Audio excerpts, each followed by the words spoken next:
عرضی خدا کے حضور ڈال کر مطمئن ہو کر بیٹھنے کا اور اس ذات پر اعتماد اور بھروسے کا نام ہے۔ کچھ ہماری دعائیں ایسی بھی ہوتی ہیں جو اگر قبول ہو جائیں تو ہمیں نقصان پہنچنے کا اندیشہ ہوتا ہے، لیکن ہم خدا سے شکوہ کرتے ہیں کہ اللہ آپ نے ہماری دعا قبول نہیں کی، بلکہ آپ جب بھی دعا کریں اس میں یہ جملہ ضرور شامل کریں کہ اللہ ہمیں وہ عطا فرما جو ہمارے حق میں بہتر ہو۔ ایسا بھی ہوتا ہے کہ خدا ہمیں پھولوں سے بھرا ٹوکرا عطا کرنے کے موڈ میں ہوتا ہے اور ہم صرف ایک پھول کی ضد لگا کر بیٹھے ہوتے ہیں۔ آپ نے گلی میں شام کو گزرنے والے ان فقیروں کو صدا لگاتے ضرور سنا ہوگا کہ کل عالم دا بھلا، کل عالم دی خیر۔ یہ انداز دعا ہے جو سب سے بھلا ہے، کیونکہ کل عالم میں آپ بھی شامل ہیں۔ ہم بھی ایسے ہیں کہ پھولوں کے ٹوکرے کو ٹھوکر مار رہے ہوتے ہیں اور ایک پھول کے پیچھے بھاگ رہے ہوتے ہیں۔ اپنی دعا میں اللہ تعالیٰ کی رحمت کی شمولیت کا تقاضا ضرور کریں۔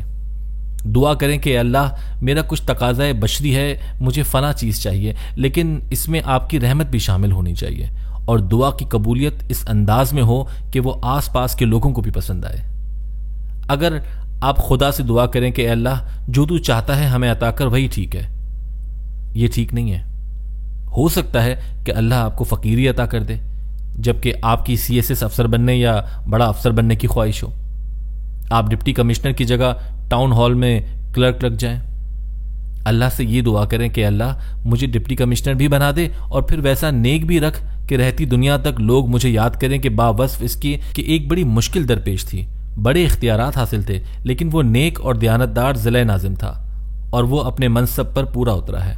ایک بات آپ ہمیشہ ذہن میں رکھیں، اور مجھے یہ بات میرے بابوں نے بتائی ہے۔ میں تو اس بات پر اس طرح سے یقین نہیں کر پایا، لیکن مجھے معلوم ہے کہ آپ پڑھے لکھے اور خدا کی ذات پر بھروسہ کرنے والے بچے ہیں۔ آپ ضرور اس پر یقین کامل رکھیں گے کہ دعا بذات خود ایک بڑی نعمت ہے اور دولت ہے۔ یہ معمولی سا لفظ اپنے اندر بڑی وسعتیں سموئے ہوئے ہے۔ خواتین و حضرات، دعائیں ایک مناسب اور ٹھیک وقت پر قبول کی جاتی ہیں۔ آپ دعا کو خدا کے لیے کبھی معمولی نہ سمجھیں، یہ پروردگار سے رابطے کا ایک سب سے مؤثر ذریعہ ہے۔ میں اور ممتاز مفتی ایک بار ایسے سفر پر گئے جب ہمیں ایک صحرا سے گزرنا پڑا۔ ہمیں وہاں بڑی مشکل ہو گئی، نہ پانی تھا نہ کھانے کو کچھ، اور ممتاز مفتی مجھے کوسنے لگا اور میں ان سے کہنے لگا کہ میں نے کہا تھا کہ یہ راستہ اختیار نہ کرو۔ بہرحال ہم چلتے گئے اور اس جانب چلے جس طرف دور ایک جھونپڑی سی بنی ہوئی دکھائی دی۔ ہم تھکے ہارے اس جھونپڑی میں پہنچے تو وہاں ایک سندھی ٹوپی پہنے، کندھوں پر شال ڈالے ایک بڑی عمر کے شخص بیٹھے تھے۔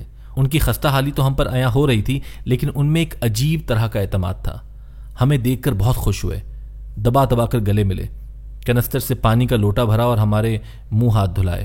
ان کی جھونپڑی میں ایک صف سی بچھی ہوئی تھی، اس پر ہمیں ایسے بٹھایا کہ جیسے وہ ہمارا انتظار کر رہے ہوں۔ ہم نے ان سے کہا کہ بڑے میاں آپ اس بیابان میں کیسے رہ رہے ہیں؟ وہ بولے کہ کیا خدا نے اپنی مخلوق سے رزق کا وعدہ نہیں کر رکھا؟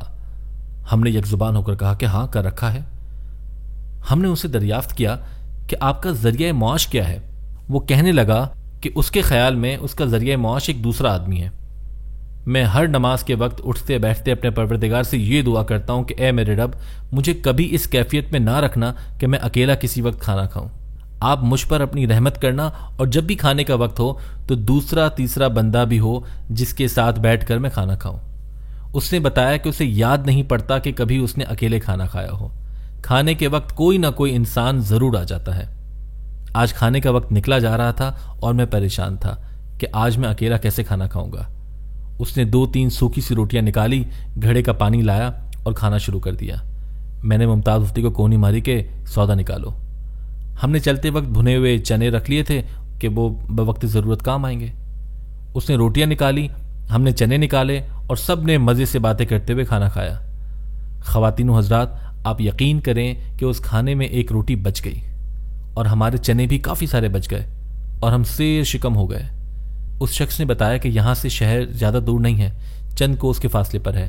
یہاں سے اونٹ چرانے والوں کے قافلے گزرتے ہیں، آپ ان کے ساتھ شہر چلے جائیے گا۔ ہم نے اپنے باقی چنے وہیں چھوڑ دیے اور ایک قافلے کے ساتھ شہر پہنچ گئے۔ بچوں، یہ بھی دعا تھی۔ ہو سکتا ہے کہ کسی دوسرے کے رزق کے باعث اس شخص کو بھی کھانا میسر ہوتا ہو۔ ممتاز مفتی مجھ سے کہنے لگا کہ یہ شخص بڑا سیانہ ہے، کسی کے لیے دعا مانگتا ہے اور کھانا خود مزے سے کھاتا ہے، اور ہم بس اپنے لیے ہی دعا کرتے ہیں، پھر بھی بھوکے مرتے ہیں۔ خواتین و حضرات، دعا کے حوالے سے ہم اپنے آئندہ پروگراموں میں بھی بات کریں گے۔ جیسا کہ میں نے کہا کہ یہ بڑا طویل موضوع ہے اور ختم ہونے کو نہیں آتا۔ اب مجھے امید ہے کہ آپ بھی سب دا بھلا سب دی خیر کے فارمولے پر کاربند رہیں گے۔ اللہ آپ کو آسانیاں عطا فرمائے اور آسانیاں تقسیم کرنے کا شرف عطا فرمائے۔ اللہ حافظ۔